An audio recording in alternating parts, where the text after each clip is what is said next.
Welcome to the Franklin and Allum show. I'm your host this week, Ben. Joining me as ever are Dave. Hi. And Kev. On this episode, we're doing the best introductions of a character in film. So the first scene that you see that character in, what's the best one?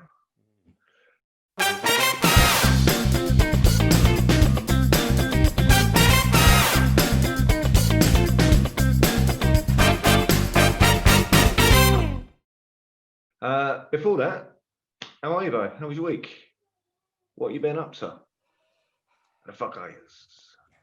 I went for a walk today. Okay. Walked almost 5 miles. Okay. Through some fields. Went to some old haunts. It's quite nice. Get out in the fresh air. Have you moved house yet? No, not yet. Still waiting for it to all happen. Takes ages, doesn't it?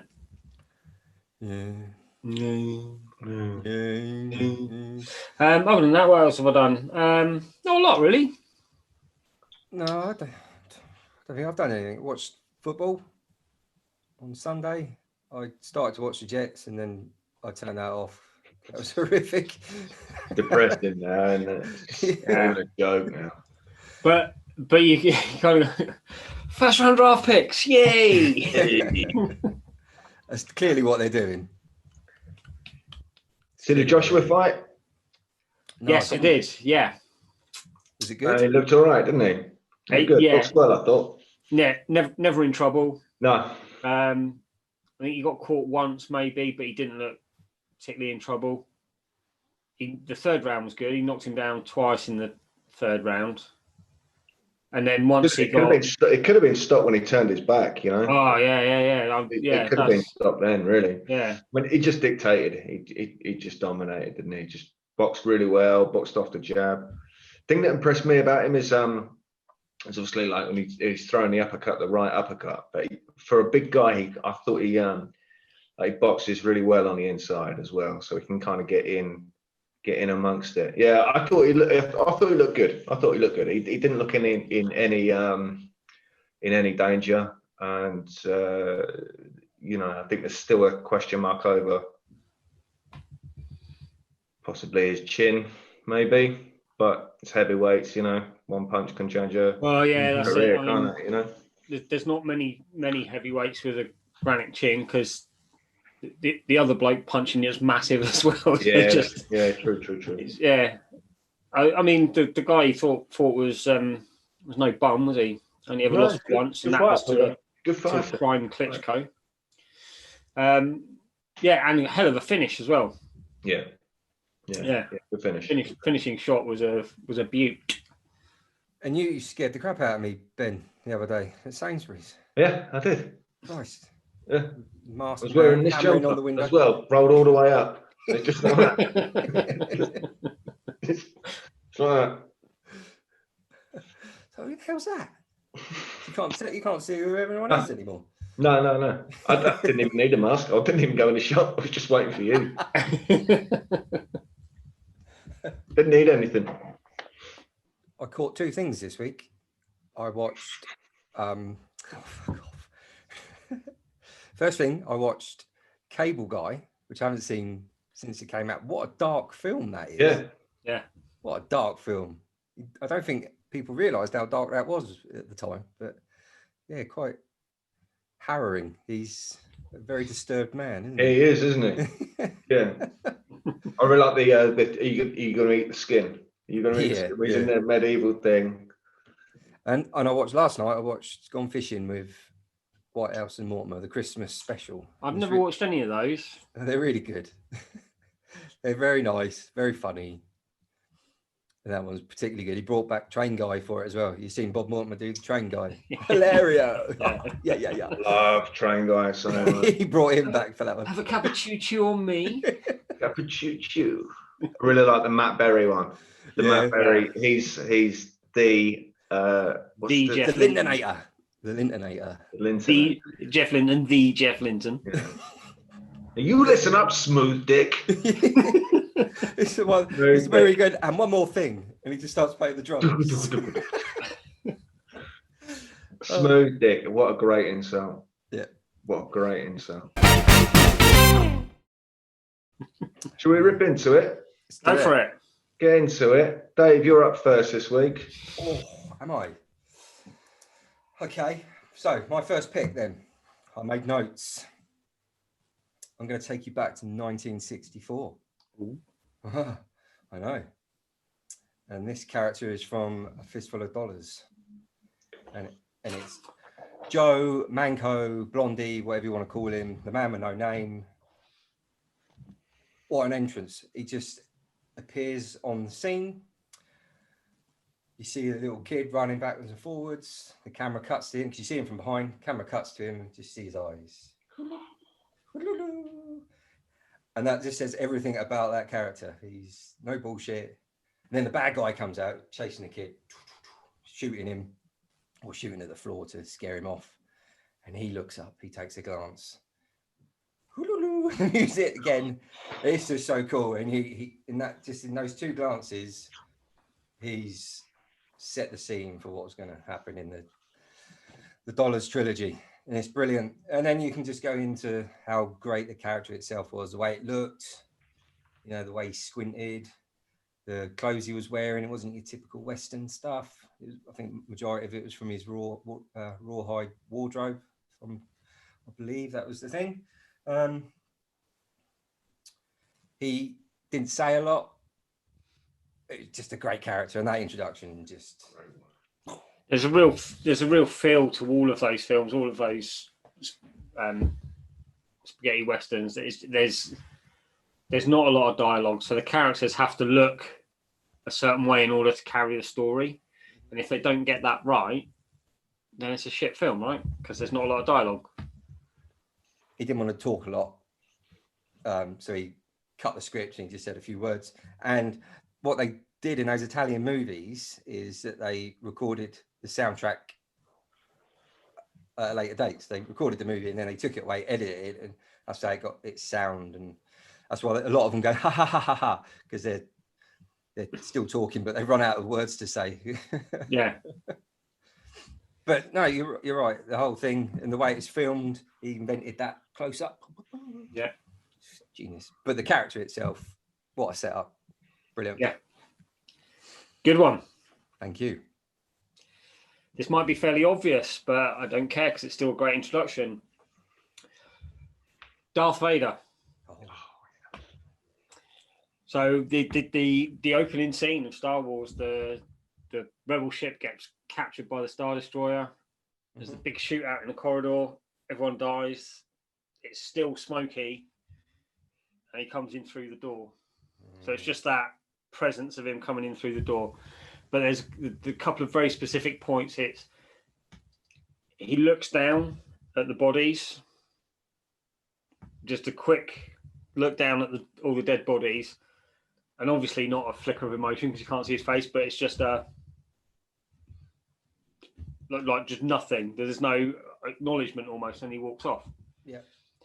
But then it cuts to Blair and R2-D2. When it cuts back to Vader, he's just got somebody up by the throat, and he throws them, and it's just similar to what you said, Dave. It tells you everything about that character. You're under no illusion that that's the arch baddie, that he's more powerful than anybody else, that he can do what he wants, that he feels nothing for anybody else. He throws the person just with disdain. It's you don't need to know any more about that character than what you see in less than 15 seconds. Yeah, it's brilliant. It's a good one. And possibly the best movie villain ever. Yep.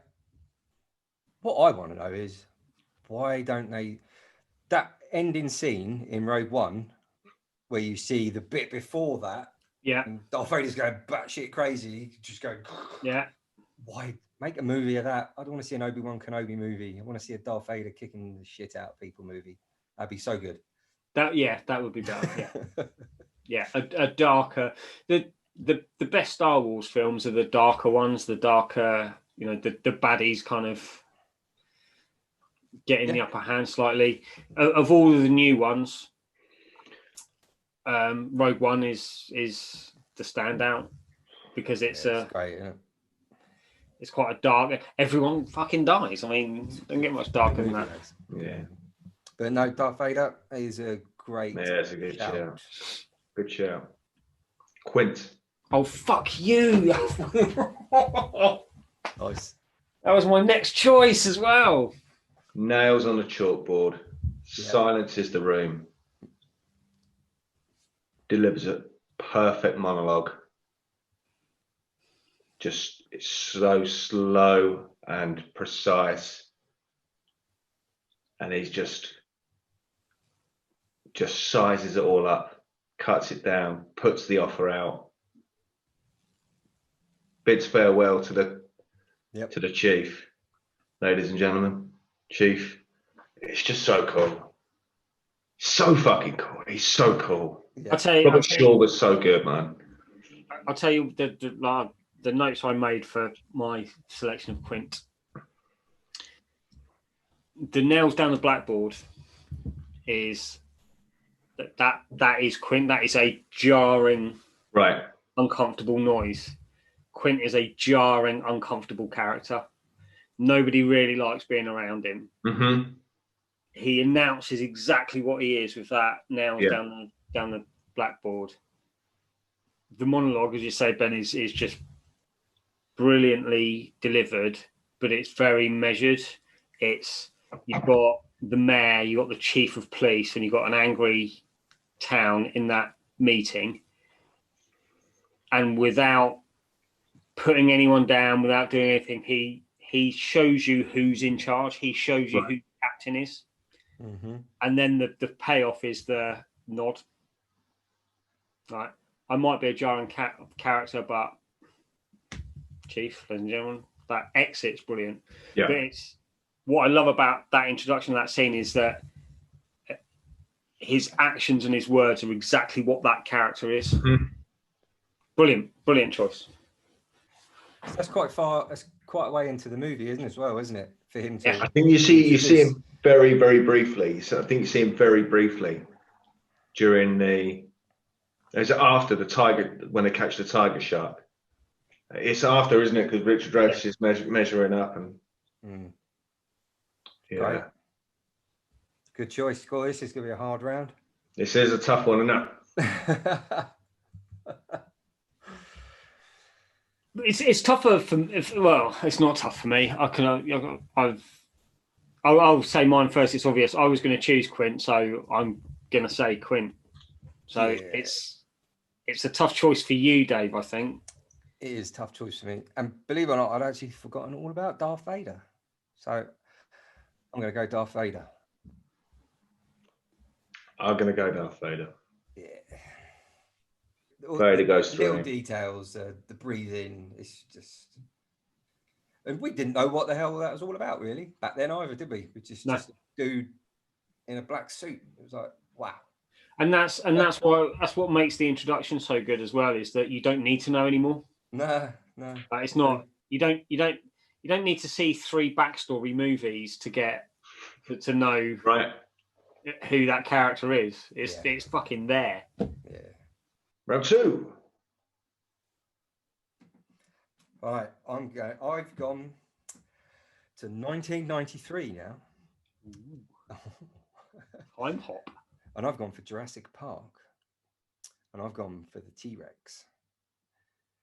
Just because it's probably a masterclass in suspenseful build-up. It's so cleverly done. Yeah. You have those kids in the park, they're all going around, they're having a lovely time seeing all the dinosaurs. This is amazing, it's amazing. And then all of a sudden, the power goes out. There's a storm. It's all going nuts. They're stuck in the car. And that iconic scene of the... And then you just see the claw, the chunk of the animal come down, and then the roar. Yeah. Where does Spielberg get his ideas about a giant animal terrorizing a summer? I don't know where he I don't know where he gets his ideas from. And it still stands up today. I think the CGI and all of that, it looks. Yes, it does. I think it's a lot of just a great piece of actually. movie making, isn't it? And I've only seen one of the new Jurassic Park movies, but they're a fairground ride. Do you know what I mean? They're all It's the same. It's all the same formula. It's all the same story, but the initial impact of that movie and that character, that T-Rex, that there's all of a sudden there's genuine jeopardy in the movie, but not from that. Like it's a brilliant piece of misdirection in that film as well, because with the introduction of the T-Rex, you think that that's going to be the jeopardy in the movie, but it's not. It's the raptors. So it's not only is it a brilliant introduction, it's a brilliant piece of misdirection as well. Yeah. It's very good because they've already introduced dinosaurs. So they had, the bit where they stand up in the. So you're already like, oh my god, dinosaurs. But that was just. I remember seeing it at the cinema and going, holy shit! It's a T-Rex. Yeah. And the sound of the roar when he just comes out. So good. So there you go. T-Rex from Jurassic Park. Gonna take some beating that. Jesus from The Big Lebowski. God damn it! God damn it! This is the problem when you've seen and enjoyed exactly the same films. It's the perfect musical accompaniment. The slow motion, the slow sock pull up, like just ridiculously long socks as well. The kind of lick of the bowling ball, and just the whole outfit is kind of revealed slowly but surely. So it starts with the sock, and then you see his bowling hand with the ring and his kind of brace thing. And then as the music kind of crescendos, it's the silly little dance when he gets a strike, like holding his foot behind his thing and pointing. But the payoff as well for me is that music build-up is you don't notice until almost the chorus that it's a Spanish version of Hotel California. Right. So it's that's just a great payoff for me. But in terms of cinematic character introductions, there's loads of films that do that. You see them piece by piece first. So you see, let's say you see the sock, you see his hand, you see the slow kind of reveal of his ridiculous outfit before you see that whole character. It's just great. Yeah. And he's just from looking at him, before you find out he's a pederast, right? He's a scumbag. He's a sleaze. He's a sleaze. Yeah. Straight away. You don't know why but he's a sleaze. Yeah. Yeah, great. He's good, and it's like Darth Vader and the Man with No Name. You know instantly the character, don't you? Who that person is? Yeah, it's a good one. See, Ben, before you say yours, I figured that there would be one or two crossovers in this, so I've actually selected about 4 or 5 to have as reserves, just in case you choose one of mine. Yeah, I've got about 9, I think. Okay, Michael Caine, Alfie. Good. Very good. It's the first scene. It's like the car's steamed up. You can hear him and the woman talking. My knees hit the steering wheel. I've told you before. Move you. He steps out of the car, breaks the fourth wall. Are you all settled in? Right, we'll begin. And it frames the film perfectly. It introduces that this is not. This is something different. This is like there's a narrative to it. He's you know straight off that he doesn't give a shit about this woman. It's similar to Jesus. You know he's a bit of a shit straight away. But it's also by that line, by that you all settled in. Like, he's welcoming you. Yeah. Right. So you immediately, no matter how horrible he is, you immediately have an invested relationship with him. Straight off. Yeah. You know, it's right. It's me and you going through this story. But it's also, I think that opening scene, because it's like a rainy night. It's quite tacky, you know, in the car. It's, do you know what I mean? It's not sent up to be glamorous in any way. Yeah, it's not your slick intro. Right. Yeah, I get you. Yeah. Do you know what I mean? There's a little grime to it. Yeah, very different. Yeah. Which I think plays really well.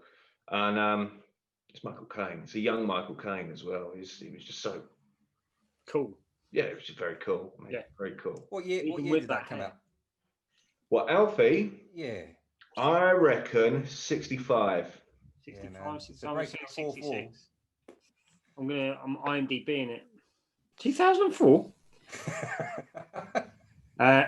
It's 1966. Is it? Yeah. There we go. I was just thinking because the fourth wall thing is fairly unique, I guess, for that time as well. There's not that many. No.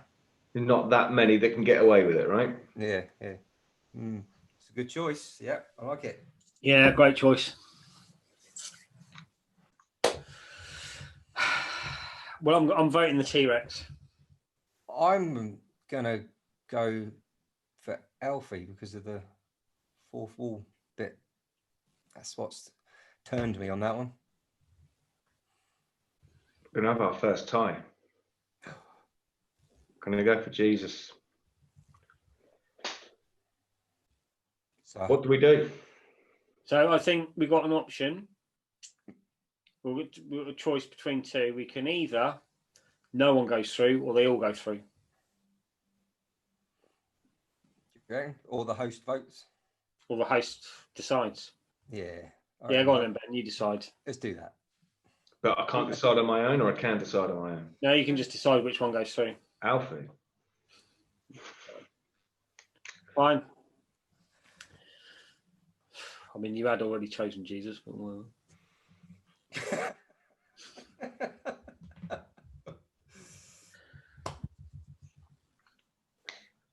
What do you want to do? Do you want to go straight in? Yeah, come on, let's go. Let's do it. Let's go. Let's do it. 1981. Raiders of the Lost Ark. What's so funny? Why is it funny? I don't know why. Go on. Indiana Jones. Oh, fucking great one. And arguably, probably the introduction of the greatest action hero. Arguably, it's the greatest opening scene in any movie I've seen. It's so well set up. And Steven Soderbergh did something he did some analysis on it, and he made it black and white, took out the score and just showed it to show how it was filmed and how the lighting and everything was just absolutely perfect. It's the best opening scene. So what you got? You've got the Paramount logo. Oh, fades to a mountain, and you're like, oh, that's cool. You got shot of the characters as they're all walking through. You get a shot of the two bad guys. At that point, you only see Indy from behind. So bearing in mind, I guess I never saw Indiana Jones. Raiders of the Lost Ark. I never saw it at the cinema. So my first introduction to Indy was Temple of Doom. So, but imagine seeing Raiders for the first time and not knowing Indiana Jones, and you're just going, what's going on here? There's a bloke walking off, and you see two characters, and he keeps focusing on these two characters, but not what turns out to be the main characters. So you're wondering what's going on. He follows them through the jungle. There's a slight action scene with the weird statue and the bats fly out of it. The guides leg it. They carry on. There's only 3 of them left, but the camera keeps focusing on these two. You just see a shot of Indy from, it's like low angle going up to see up to his midriff. And then they get to the bit where he hands him the map. He's got the map. He's looking at the map, and you've got the other guy going, "What's on the map?" Focuses on him. And then it cuts to the other guy, and he reaches for his gun, and then the pace gets really quick. Here's the cock of the gun. Indy clicks. Whoosh, bullwhip. Da, da, da, da, and then he appears. The reveal. What an intro. Steps out of the shadow slightly, doesn't he? The reveal is amazing. It is the reveal is insane, amazing. and you just see everything you need to know about Indiana Jones, treasure hunter, badass, awesome. And the other thing about that reveal is it's similar to the Jesus reveal. Indiana Jones was not a paedophile, Kev. We don't know that. That girl had the things written on her eyelids. Oh, that's true. Lots of characters are introduced that way, piece by piece. So you see him from the back, and you see him from odd angles. You don't see him until he springs into action, if you like, and steps out of the shadow. But it's the same kind of slow reveal. Yeah. That you see pieces of him, and you're not quite sure who that character is or what that character is until that big reveal. Yeah, it's so good. It's so good. Not only that, though, then it cuts in to probably the second best scene in an action movie, getting chased by a boulder. It's just insane how good that first 10 minutes of that movie is. It's just... And Alfred Molina as well. Yeah. Brilliant. Good one. Poison, 3 days old. They're following us. You know, who's following them? So good. Central America, or is it Central America? Central American Jungle, yeah. 1936. Yeah. And he's just done a Spanish waiter voice, hasn't he? Yeah. What do we think about Harrison Ford signing on to do another Indiana Jones movie? I think he seems to have more care for Indy than he did Han Solo. They're better films. It's a better character and they're better films. That's why. True. I think. I don't really want to see a 70-odd-year-old. He did in those last Star Wars films. Do you know what? There was that one bit when he in the shooter, and he's on like a little mound thing. Yeah. And he does struggles to the top of it. Yeah, I don't think they hid that though, did they? It was clear that he'd been travelling around for a long time in space. That's true. I don't know. You know, Crystal Skull gets a load of hate, but I don't know why, because it is still a decent movie. It's still a decent movie. Yeah, I didn't understand the some of the hate that got. Like, oh my God, it's about aliens. All right, but pulling somebody's heart out their chest is perfectly acceptable and reasonable, right? Yeah. They're looking for the Ark of the Covenant. Yeah. The Holy Grail. You know. Yeah, exactly. And there was some poor CGI in it, but other than that, it's still an indie film. It was good. Yeah, it's a great shout, Dave. It's a great shout. Indiana Jones. Yeah, it's a good one. The best. Okay, this is an odd one because this character gets revealed twice in the same movie. Okay. Kaiser Sose. Man. So there's the first time he gets mentioned when there is a visible kind of shock from like the police when they're interviewing Verbal. Mm-hmm. So the first time you hear Kaiser Soze's name, the story changes and the attitude towards him changes. This is not just a heist. This is not just a murder, an accident. This is something bigger. Yeah. And then the reveal at the very end, like who Kaiser Soze is in the last 3 minutes. You're really going to want to put a spoiler on this. Spoiler warning. People haven't seen The Usual Suspects by now. They're probably not going to. But the reveal of who Kaiser Soze is, the last 3 minutes of the film, and it's that point that again shows you who the character is. So you know, all of a sudden everything falls into place, that he was in total control. Yeah. That he knew way more than everybody else. The fact that you have already met Kaiser Soze and you don't know it. Yep. That's precisely who Kaiser Soze is. That's precisely Kaiser's MO, is that, well, you probably have worked for him, you probably do know him, and you wouldn't know. And it's just, and it's arguably the greatest twist in movie history. Great film. It's a great twist. Yeah. It is. It blew my mind, actually, when I saw that film first. It's not a bad performance in that film either. No.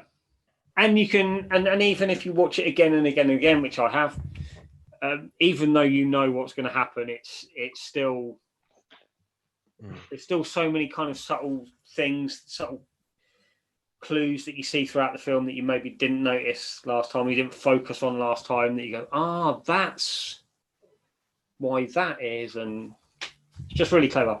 So I was torn between that and another one, which I'll come to in my honourable mentions, but I chose that one because it occurred to me. I was thinking purely about the final introduction of Kaiser Soze. But I was weighing that up with another one, and then went, but he gets mentioned, and there's the verbal introduction where you don't see him. It's his character's just mentioned. Just real clever. Yeah, very clever. Oh, I'm so angry with you. So angry with you. I'm not gonna. There's no way. Because of Jesus. Well, I'm angry with you because Kaiser Soze is a really good one as well. Kaiser Soze is a really good one. Okay. Going for Scotty in Boogie Nights. Philip Seymour Hoffman. Yeah. The pool scene. It tells you everything. Like within a second, you know he's so awkward and uncomfortable. And the first thing, he only has to take 4 steps. He asks out of genuine concern if a girl who's ODing is okay, and he gets told to go fuck himself. Right? So it's set up that he's this loser. And he just kind of, the way he walks in, it does like the spy hole thing on Mark Wahlberg. Yeah. You know that there's this, and he doesn't like swoon. It's more just curiosity, because he just kind of puts his hands on his hips and just, and it's just, who is that? Who's that? Right? And it's just the way that he walks over to them, and he's just like, ugh. He's just so uncomfortable and just awkward and goofy, but he's so, because he's looking at John C. Reilly, but he's trying not to look at Mark Wahlberg, and then he just keeps kind of going, keeps looking at it. It's just brilliant. It tells you everything you need to know about Scotty. Your heart immediately sinks for him. You find him funny, physically funny, but your heart kind of sinks a little bit. You just know that there's a sadness there as well. Tragic. Yeah. He's a man out of place. Right. That he's only in that world because they're the only people that were nice to him. Right. And it's just Philip Seymour Hoffman. He did comedy and tragedy so well. Yeah. Right, we voting then. I'll vote first if you like. Go on then. Indiana Jones. I Scotty was going to be one of my choices, Ben. I was looking on YouTube today to try and find that clip to see what it is I loved about that clip specifically. And that's when I kind of hit on my, what about this one and this one and this one? Yeah. And there were just one or two others I preferred. So as much as I love Scotty's not a cinema icon. Indiana Jones is. Yeah, Indiana Jones gets my vote. Okay, Indy. I was going to go Kaiser Soze. That's out of nowhere. I wouldn't even have thought that one. That's a great one. That's a really good one. That's a really good character. So that's our final 3 then.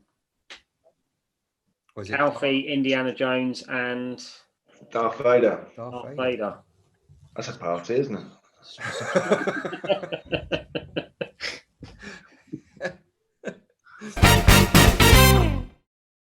All right, there's got to be some sort of link between those. There's got to be a link between Alfie and Indiana Jones.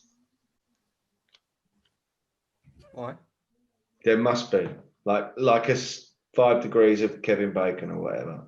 There's got to be a link. You've got to get from Michael Caine to. You must be able to get some Michael Caine and Harrison Ford in 5 moves. Are we doing this? Got it. Go on. Got it. Yeah, got it. Go on. Michael Caine was in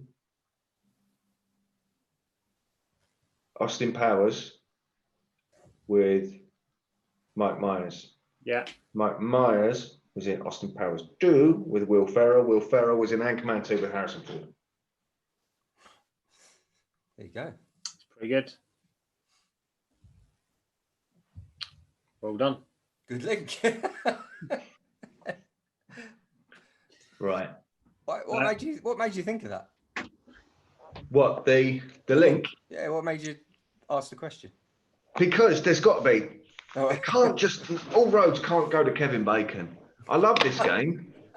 I love this game, but once you've got to sleepers, you've won.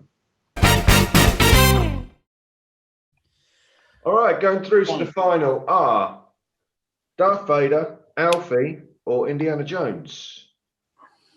Normal rules apply. You can vote for your own. I'm going to vote Darth Vader. I'm going to vote Indy.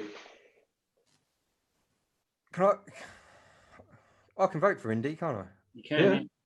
It's got Indy because it's bullshit. It's the best reveal. It's the best reveal, Kev. He's right.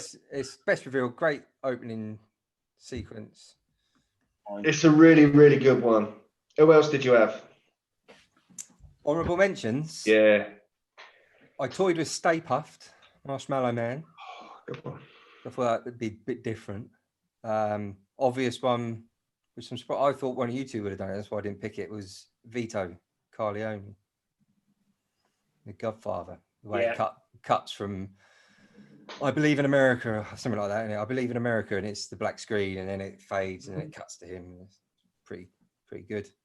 Hannibal Lecter, another obvious one. Yes. I Hannibal Lecter was on my list. Another one I thought you guys would have picked was Bond in Doctor No. But... Yeah.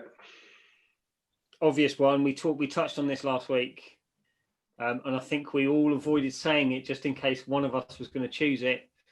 Jimmy Conway in Goodfellas. Mm-hmm. Yeah. That's just a great scene. Yeah.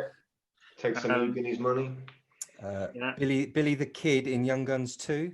Oh, it's a great film. Yeah. It's a great film. Brilliant soundtrack, actually. Yeah, amazing. I don't know whether you know, but interesting facts about this. Kiefer Sutherland was eating a burger, and John Bon Jovi wrote the song by the time he had the burger. Notoriously slow eater, Kiefer Sutherland. Yeah. Notoriously slow eater, Kiefer Sutherland. I had on my honourable mentions Indiana Jones. Yeah. So I'm not that bothered that it lost. The one that I was toying between, Kaiser Soze and this one, same actor, John Doe in Seven. Yeah.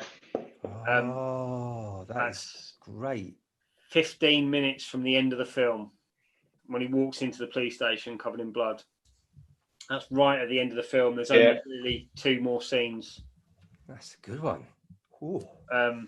So I was torn between that and Kaiser Soze, and it's the double reveal of Kaiser Soze that kind of swung it for me. It's a great one. And the other one, Hannibal Lecter as well. That's a great one. But the other one was Patrick Bateman. Mm-hmm. You kind of see him, you hear the voiceover, but you kind of see his morning routine before you see him. And then the first time you see him is the peel of the It's a great one. Morning face mask kind of thing. Great one. But again, it shows you just how kind of conceited and like vacuous that character is, really.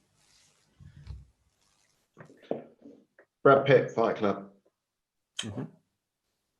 Yes. Very good. Yes. It's great. It's great. It's a really clever, funny exchange between the two. You know, it's a question of etiquette. Do I give you my crotch or my ass? You know? Yeah. It's just great. It's brilliant. Jack Black, High Fidelity. Oh, yeah. Where he's and what the hell is this shit? Right? John Candy, Uncle Buck. Oh, yeah. Really good. On the phone, the clap with the lights go on, the car alarms. It's Bobby. What are you drunk? What are you drinking? It just kind of, he's this irresponsible buffoon, really. That's a good one as well. I like that. Jack Nicholson, the Joker. Yeah. Yes, that's a good one. The first Joker scene is great. Yeah, it is. Yeah. First time you see him as the thing where he takes the hat off, and Jack Nicholson in One Flew Over the Cuckoo's Nest, where he's shuffling through and he's like giggling to the guard. He can't believe he's got away with it. Yeah. He can't believe he's blagged it. Yeah, they're all good. They're all good, but I don't think anyone has got anywhere close to that opening reveal of Indiana Jones. You're right. It's classy, isn't it? It's just it's a really good one, Dave. It's a really good one. That might be the best one we've had. You know, that might be the best shout that we've had. You can stop campaigning, Dave. You already run. Yeah, I know. But when you talk through yourself, say these other ones, you're kind of thinking that is really good. There's loads of what makes Spielberg so good is that he follows kind of fairly well established cinematic norms, but changes them ever so slightly, and he's innovated quite a few himself. But those sorts of reveals, like the Indiana Jones reveal, is a well-used cinema trope, that slow reveal of a character. Yeah. He does it better than anyone, Spielberg, which is why. But the reason it's so good, it's because it triggers something. That's why it's used a lot. Yeah. That's why it's used a lot, is because there's some kind of recognition that goes on. But Spielberg's a master of all of those things. I don't know how much of an urban myth this is, but he didn't finish film school and then went on to have a successful career, but it always kind of irked him that he didn't finish film school. So he went back later in life. And as part of the final assignment to graduate from film school, each student had to turn in a film they'd made. And he turned in Schindler's List as the film he'd made because he made it whilst he was in film school. There you go. Here's my multi-Oscar winning movie that I've made. B minus. Yeah. Show off. Yeah. A little trite. Oh, wow. If that's true, that's a good story. Thank you very much for joining. We'll be back next episode when we are going to do our favourite debut albums. Click like, subscribe, and we'll see you next episode. Take it easy. Bye.